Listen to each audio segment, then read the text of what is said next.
بسم اللہ الرحمن الرحیم۔ مس عائشہ ایک چھوٹے سے شہر میں پرائمری اسکول کلاس 5 کی ٹیچر تھی۔ ان کی ایک عادت تھی کہ وہ کلاس شروع کرنے سے پہلے ہمیشہ آئی لو یو آل بولا کرتی، مگر وہ جانتی تھی کہ وہ سچ نہیں کہتی۔ وہ کلاس کے تمام بچوں سے یکساں پیار نہیں کرتی تھی۔ کلاس میں ایک ایسا بچہ تھا جو مس عائشہ کو ایک آنکھ نہ بھاتا۔ اس کا نام طارق تھا۔ طارق میلی کچیلی حالت میں اسکول آ جایا کرتا۔ اس کے بال بگڑے ہوئے ہوتے، جوتوں کے تسمے کھلے ہوئے، قمیص کے کالر پر میل کا نشان۔ لیکچر کے دوران بھی اس کا دھیان کہیں اور ہوتا۔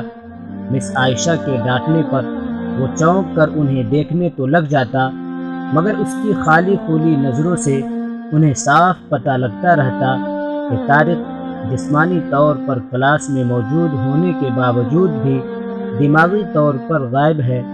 رفتہ رفتہ مس عائشہ کو طارق سے نفرت سی ہونے لگی۔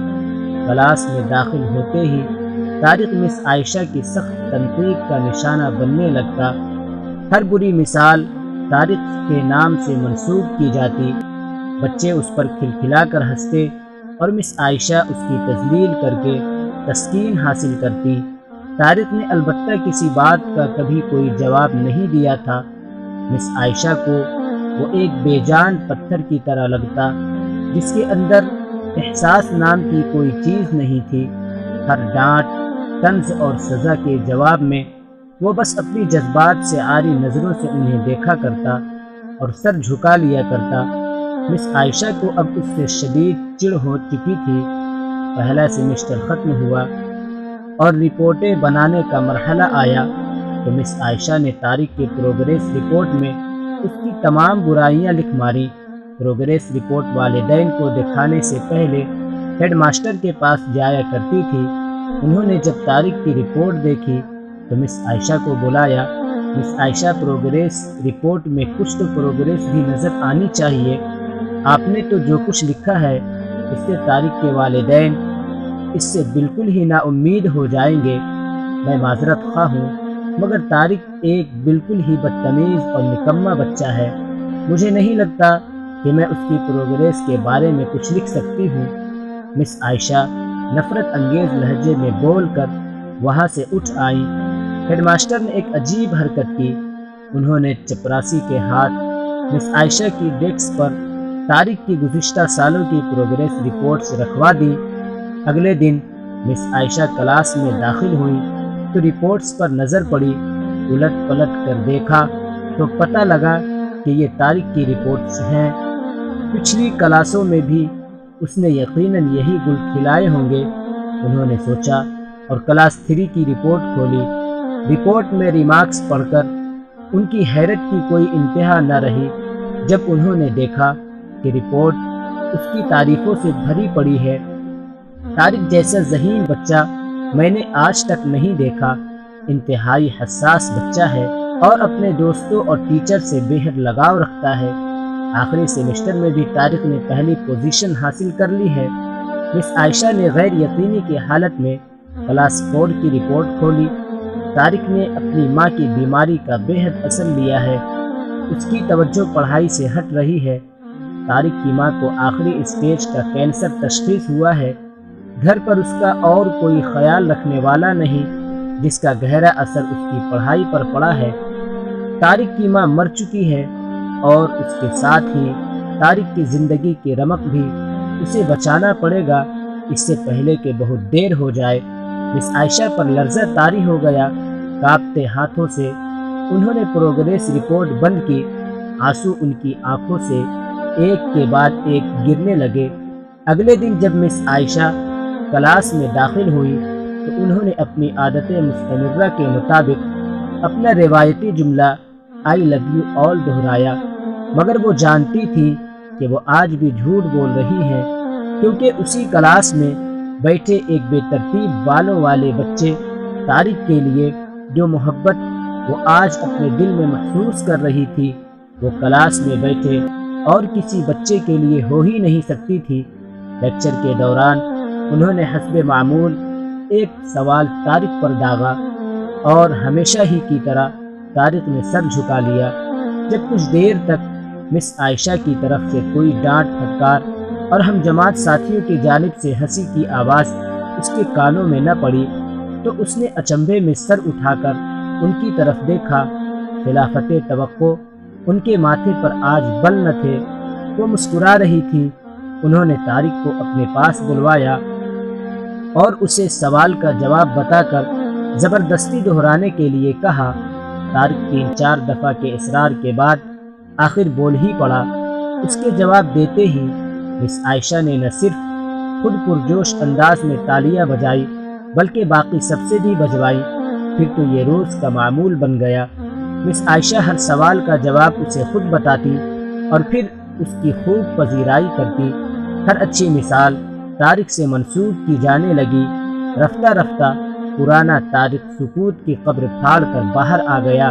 اب مس عائشہ کو سوال کے ساتھ جواب بتانے کی ضرورت نہ پڑتی۔ وہ روز بلا نقص جواب دے کر سب کو متاثر کرتا اور نئے نئے سوالات پوچھ کر سب کو حیران بھی۔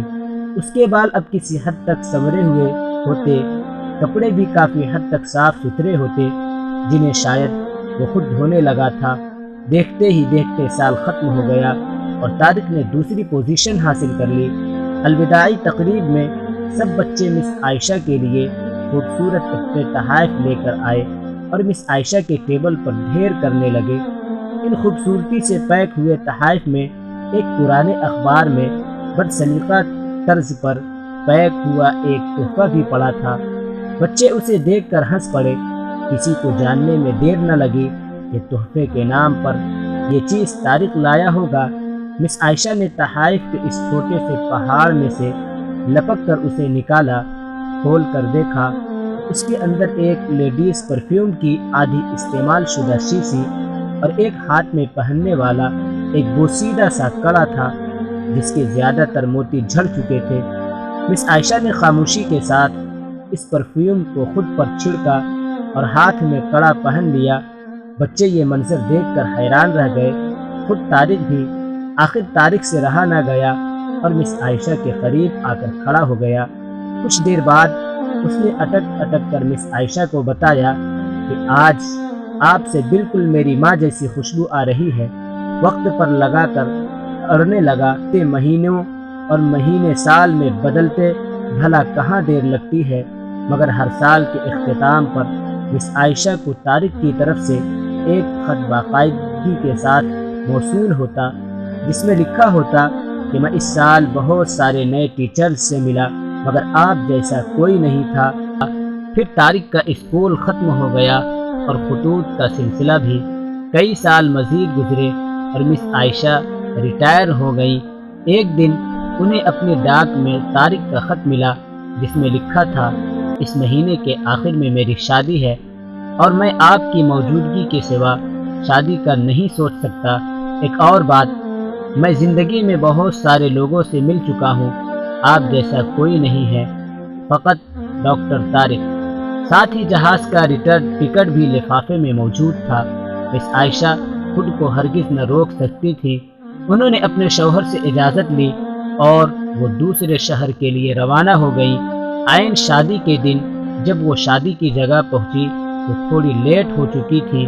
انہیں لگا کہ تقریب ختم ہو چکی ہے، مگر یہ دیکھ کر ان کی حیرت کی انتہا نہ رہی کہ شہر کے بڑے بڑے ڈاکٹر، بزنس مین اور یہاں تک کہ وہاں موجود نکاح خواہ بھی اکتایا ہوا کھڑا تھا، مگر طارق تقریب کی ادائیگی کے بجائے گیٹ کی طرف ٹٹکی لگائے ان کی آمد کا منتظر تھا۔ پھر سب نے دیکھا کہ جیسے ہی یہ بوڑھی ٹیچر گیٹ سے داخل ہوئی، طارق ان کی طرف لپکا اور ان کا وہ ہاتھ پکڑا جس میں انہوں نے اب تک وہ بوسیدہ سا کڑا پہنا ہوا تھا اور انہیں سیدھا اسٹیج پر لے گیا۔ مائک ہاتھ میں پکڑ کر اس نے کچھ یوں اعلان کیا، دوستوں، آپ سب ہمیشہ مجھ سے میری ماں کے بارے میں پوچھا کرتے تھے اور میں نے سب سے وعدہ کیا تھا کہ جلد آپ سب کو ان سے ملواؤں گا۔